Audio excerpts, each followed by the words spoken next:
Yo, what is up, guys? It's Flame here, bringing back yet another daily video, ladies and gentlemen. Today's video will be back with another Destiny commentary. So, this one is actually essentially 15 things that need to be fixed for Destiny 2. Now, this could be a little bit of add-ons. Like, it's like not really much of a difference from fixing to adding, because essentially, as long as the game's still better in the long run for the second time around, then we did some good. So, starting off with, well, actually, it's not even titled like that, so I'm just gonna explain 15 things.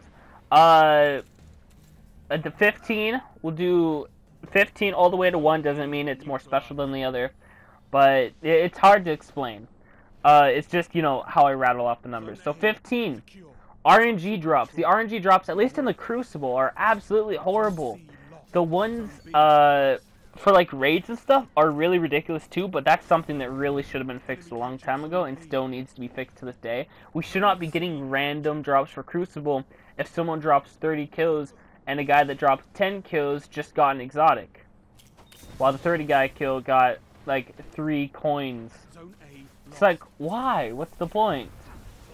Number 14, we have the better storyline. Now, this one is an obvious one. They were really bad with the storyline because someone dodged out that was working on the story halfway through. They had to kind of patchwork it together.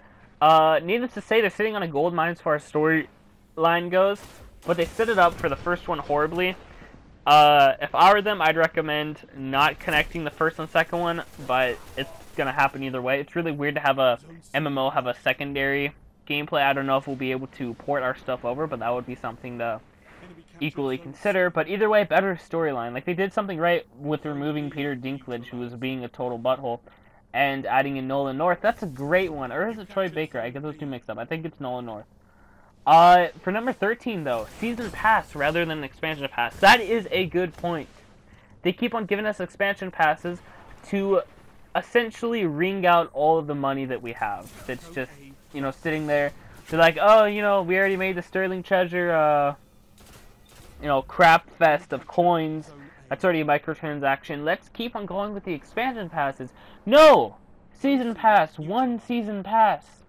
That's all we need to cover all of the DLCs. If you barely give us crap for the DLCs in the first place, what's going to make us, like, have your trust even more if you're just going to keep on giving us crap and want us to pay $30 for it and get 2 DLCs out of it? I think in all there's been like 4 DLCs, maybe, if that. Another one is the Black Market Hub. Now, this is something that's a little bit more controversial, but I think it would still be a really good idea. Like with Xur, it's not just like, oh, he'll show up there, but maybe, like, there's not a whole lot of backstory to him. It's very shady and shifty. What if he actually has a place where he goes on other times, and, like, this will load up at the end of every month, and you go over to this hub, and essentially it's just all of this rare exclusive stuff that you can't really find anywhere else, and it's really cool, because you have to save up all your coins, or, you know, something to that extent, and essentially it's just, that's where it's exclusive to that area. Another thing, which is number 12, I do believe, yes. Wait, 15, 14, 13, 12, 11, I'm sorry. For number 11, alternatives for raids with people that don't have much friends, you know, smaller versions of raids. I like this one a lot because I don't have a whole lot of friends that I really play with Destiny on. I only play with 1, maybe 2 at the max. That's very, very, very rare. I haven't done that in, like, quite a few months. So, if I want to play with friends and I want to go do a raid, I have to go power up with a total bunch of random strangers. I know that's kind of a little bit of the dealio, but can we please do something other than stupid strikes, but it's still worth our time and we still have to work together as a team? May it be mano a mano, me and my friend. Like, do something that's going to be more equally beneficial for the both of us. Number 10, new enemies. I would love to see new enemies. I think it's going to be obvious, but I am sick of seeing the Fallen. I'm sick of seeing all the stupid thralls, the hives. What are those guys? It starts like a C or something, but there's those big army kind of guys, that military type force. I'm not really technically sick of those because I haven't seen those a whole lot, but same for Vex. So if they added those guys in more into the next storyline, that would be cool too. I don't really see them a whole lot. Okay, let's see. Number 9, less nerfing and buffing. I would personally, even if there's a severe problem with it, yes, obviously fix it. But if there's not that bad of a problem, and just everybody's complaining about it, if I were you, I would totally leave it, because the more you switch it up, the less likely people are going to want to use that weapon anymore, because it's not their favorite for how it acted. Like, the Gjallarhorn used to be so good, and now it's just like everybody has it, and it's just total crap now. It used to be the talk of the entire community, and now it's nothing more than essentially a bullet sponge rocket.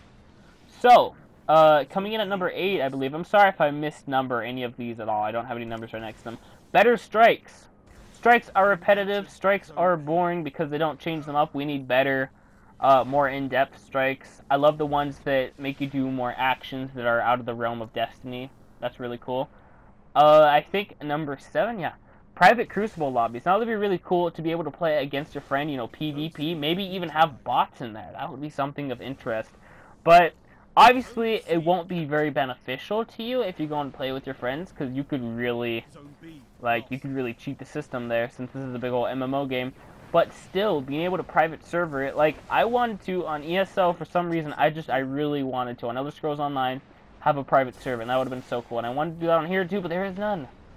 Okay, number 6, more vehicles. Aside from the Sparrow and the Pike, I do believe, we need more weapons. May it be like a sand crawler or something. I don't know. Just something different from all the weapons that we basically have. Something that's not as repetitive. Maybe you can choose between those alternate versions that don't really differ all that much.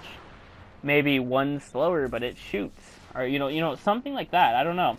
Maybe you can even spawn it in there. Okay. Let's just ditch the whole number thing. No, we're gonna go with it. I think that's 6. A map like the Division's idea. Tom Clancy's Division, in the map, it has these random little hubs that are around the map. And I would love it if we had a big, gigantic map. If we could go to those little hubs and go heal up, like these little shacks, you know, get all ready again and buy our gear, sell our gear, and keep on going out on the adventure rather than just going back to the stupid tower if they add the tower back into there, which I'm pretty sure they're going to, but they're going to bring like an up-res fault for it. Number... Let's see, I have 4 left. Number... Oh, dang. That was 6. Okay. I just totally brain farted. That was 5. There's 4. Okay, number 4. Make more things explained, like letting you know what things are, rather than relying on the community to figure them out. It's much like the algorithm of how Call of Duty Zombies works. The community figures out the Easter egg, they don't tell them, and I absolutely hate that. That's why I don't do the Easter egg for Zombies. I do understand they won't tell you for a reason, that's fine. It's not part of the main game. But Destiny, they don't really tell you anything. They're very, very, just like, I don't know, they're very broad with their statements. They're like, oh, go do this, this, and this. It's like, but with what, and how, and where, and when? Like, be more specific. Okay, for number 3, an offline mode that lets you do whatever you want, like having more than one exotic equipped per class and whatnot. I think that would be really cool because you can actually experience how it feels like to be perhaps OP, to feel better, you know, hang out with friends and stuff. I like the whole idea of adding in multiplayer and single player rather than just multiplayer. They can do that.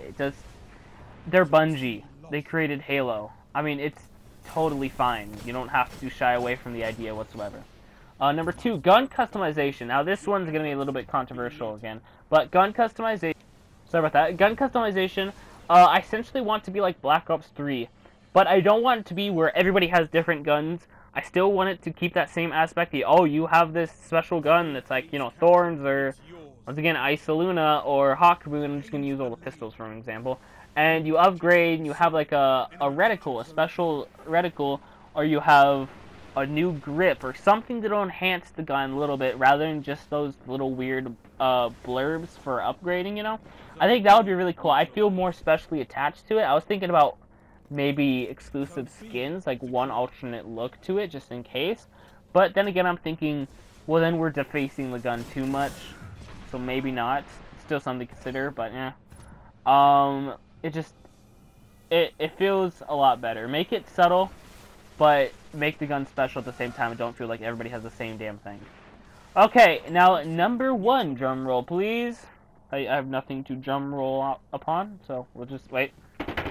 There we go, right on my desk. VR capability. So the PlayStation VR is coming out, and it's only for, well, obviously the PlayStation 4.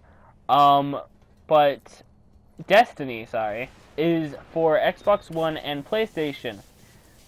It looks like Bungie has more of a dealio with PlayStation, so I think what if they do PlayStation VR capability? It wouldn't hurt that much. It just does the same sensitivity as looking around. You don't really whip around much. I mean, for God's sakes, Bethesda Softworks, I believe that's what it's called. They're actually doing something with VR for Doom. For Doom, I would feel so sick with playing Doom for VR. But playing this game, like the pace it's at right now, is entirely fine. Maybe it's disabled for PvP because it might be unfair. It might not. I don't know. But something for like actual campaign preferences, you know, playing with friends and stuff other than PvP, that's where it would really, really, really be cool. So I'm going to leave it up there. Hope you guys enjoyed the video. If you have any other ideas, make sure to go put them down in the comment section below. And other than that, that's a flame, and I am out. Peace, guys. Thank you very much for watching. Bye-bye. Wait, stab. There we go. We're good.